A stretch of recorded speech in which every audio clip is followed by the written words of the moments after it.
네, 앞서서 오늘 섹터와 종목들의 흐름 체크를 해봤고요. 내일장에서는 어떤 이슈에 집중을 하고 또 우리가 어떤 종목을 살펴봐야 할지 내일의 장바구니로 살펴보겠습니다. 도움 말씀 주실 하이투자증권 이화진 과장 모셨습니다. 안녕하십니까? 네, 안녕하세요. 네, 나와주셔서 감사합니다. 과장님, 체코 수주 결과가 아까 말씀드렸다시피 오늘 원래 나오는 것이었는데 미뤄졌습니다. 증시에는 어떤 영향이 있는지 일단 좀 살펴주시죠. 일단은 뭐 세론에 대해서는 조금 지연됐다라고 생각을 할 수가 있고 예. 결국에는 지금 그동안 2, 3년간의 그 원전에 대한 사실 정책적인 모멘텀도 있긴 했지만은 사실 크게 주도 섹터로 올라왔던 적은 사실은 없습니다. 뭐 실적도 조금은 이제 안정적으로 좀 올라오는 측면이 있었고 사실 이번 체코 협상이 굉장히 중요했던 이슈는 물론 예전에 폴란드 1차 이제 원전 수주 같은 경우는 뭐 미국의 웨스팅하우스가 이제 가져가긴 했지만은 대신에 이제 체코 쪽은 조금 더 이제 근접한 상황까지 왔습니다.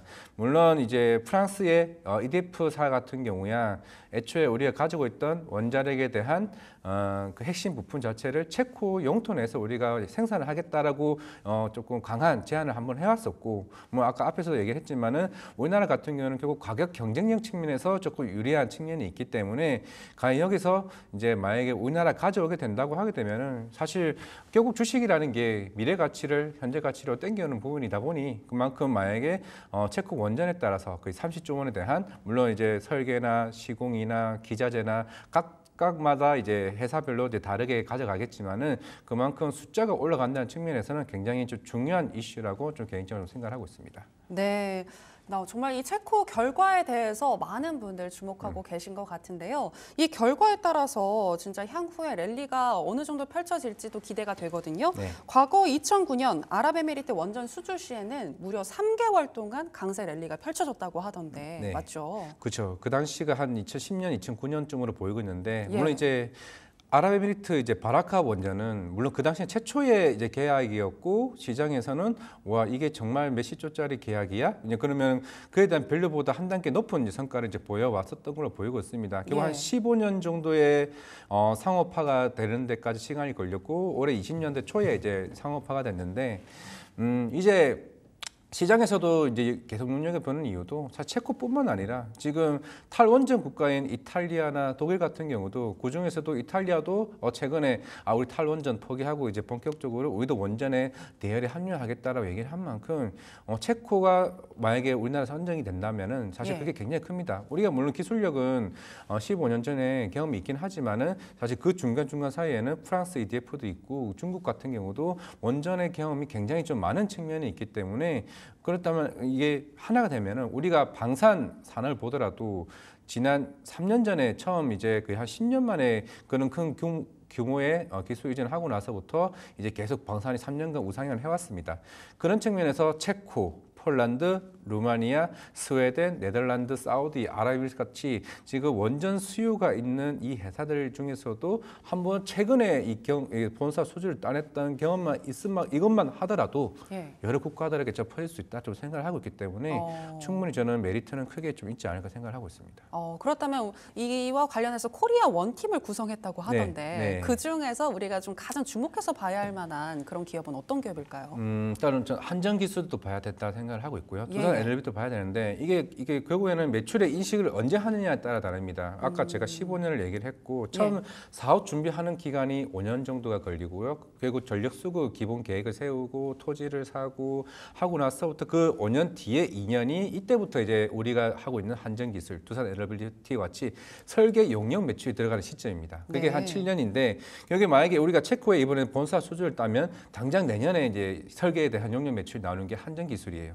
그러면 이게 그래서 끝나냐? 이게 결국 10년까지 갑니다. 이게 설계가 2년이 되고 추후에 시공 기간이 또 7년이 있는데 네. 이 기간 동안 계속 설계에 대한 용역 매출이 쭉 그 파이프라인으로 실적이 계속 나오고 있는데 지금 예상으로 우리나라가 만약에 체코 되고 나면 우리나라 국내 신한울 신규 원전만 하더라도 한 3기에서 4기가 있고요. 네. 그러면 여기다가 체코까지 4기, 그러면 추후에 폴란드가 내년 한 상반기에 입찰 결과가 나옵니다. 그러면 26년부터 또 한 번 밸류가 치기 때문에 예. 우리 토탈 27년을 보면 총 원전이 11기가 있습니다. 그럼 11기가 된다고 하게 되면은 그러면 우리가 사실 숫자가 나올 거예요. 30조 있으면은 한전 기술은 그러면 이게 다 하게 되면은 지금 6천억 매출이 이 올해 예상 매출입니다. 그러면은 27년쯤에는 한 1조 정도까지 올라가는 거죠. 그럼 대략 한 30% 성장인데 예. 생각보다 작을 수 있다는 게 아니라 우리 음식료 업종도 보게 되면은 원래 영업이익률이 6%밖에 5%밖에 안 되는 워낙 작습니다. 그 시장이. 그런데 사양식품이 왜 5배를 갔냐? 영업이익률이 올해 가이던스가 17%까지 올라갔기 때문에 주가가 5배씩 간 거예요. 그러니까 네. 한 자릿수 영업이익이 나오는데 원전이 30%까지 성장을 할 수 있다라고 하게 되면은 그 분위기는 아까 얘기했던 것처럼 2010년 때만큼 분위기는 올라갈 수 있고 아까 얘기했던 것처럼 체코, 폴란드, 루마니아 이게 누적되는 싸움입니다. 그게 네. 계속 가는 거고 그러면 추후에 이게 여기서 끝나냐 또 이게 60년간 또 이게 꾸준히 받을 수 있는 게 장기 엔지니어링 서비스입니다. 한마디로 AS죠. 그 AS 기간도 그 60년간 3조 원에 대한 매출이 매년마다 쌓이는 과정이라서 네. 그런 측면에서 우리가 밸류 쪽을 좀 봐야 된다라고 생각을 하고 있습니다. AS와 관련한 종목은 그럼 어떤 종목인 거죠? 이게 설계를 하고 있는 한전기술 가지고 있고 계속해서 한전기술. 두산 에너빌리티 같은 경우는 기자재. 어. 기자재 같은 경우는 이제 우리 흔히 말하는 가스터빈을 만드는 회사인데 네. 물론 이제 두산 에너빌리티는 최근에 두산 바켓으로 이제 보내면서 약간 회사에 대한 좀 희석되는 부분도 없지 않아 있겠지만은 물론 추후에 신주 반응이 태우면서 두산 바켓에 대한 빈자리는 충분히 채울 수 있다라고 생각하고 있습니다. 그거 아니더라도 사실 원전만 된다라고 하게 되면 특히 SMR 원전이 워낙 시장에서 뭐 빌 게이츠도 마찬가지고 트럼프도 그런 에너지 수요에 대한 기반이 있기 때문에 체코뿐만 아니라 북미 쪽의 웨스팅하우스 쪽과 뉴스케일 파워와 이런 협력을 통해서 계속 꾸준히 좀 성장할 수 있는 모멘텀은 저는 충분히 좀 나올 수 있다 좀 생각을 하고 있습니다. 그렇군요. 그렇다면 지금 말씀해주신 걸 들어봤을 때 원자력 관련주 중장기적으로도 이번 체코 수주 테마 아니더라도 네. 중장기적으로도 좋아 보이는데 네. 어떻게 보시나요? 지금 이제 전략을 말씀드리면은 예, 26일 날 일단은 수주를 받든 수주를 못 받든 아마 세로는 나올 수는 있습니다. 근데 이 흐름을 보시게 되면은 아마 수주를 받으면은 그 다음 날이나 아니면 그 주말 이후에 되면은 유틸리티라고 하죠. 유틸리티 쪽 섹터 애널리스트가 무엇을 하냐. 여기는 밸류가 나옵니다. 예. 이미 체코가 선정이 되면 그 30조 원에서 한전기술, 뭐 우진, 두산 에너빌리티, 한국전력 아마 다 나눠서 총 수주 금액이 10년간 3조를 받게 되면 그 밸류가 얼마 정도 나오고 PER이 얼마 나오고 그 목표가 상향 리포트가 나왔죠. 그러면 그때부터는 기간에 대한 매수 그 수급이 쭉 들어올 수 있는 흐름이 있기 때문에 개인은 그럴 수 있지만 기관들은 밸류가 나오면은 결국에 여기에 대한 매출 포트의 비중을 더 늘릴 수밖에 없기 때문에 저는 원전은 체코 된다라고 하게 되면 무조건 여기서부터는 하반기 주도 섹터로 저는 인식을 해야 된다고 생각을 하고 있습니다. 네. 체코 결과 굉장히 중요할 것 같습니다. 만약에 체코 수주에 성공을 한다면 하반기를 주도주로 자리매김할 것이다라는 이야기까지 들어봤는데요. 자, 그런데 여기에 변수로 작용할 수 있을 만한 게 또 트럼프 대선 아니겠습니까? 그렇죠. 네, 트럼프 재집권 가능성이 높아지는 가운데 원자력 관련주가 수혜를 받을 것이라는 의견도 있고 네. 반대로 신재생 에너지와 함께 네. 좀 좋지 않은 결과를 가져올 것이다라는 그런 의견도 있는데 과장님은 어떻게 보시나요?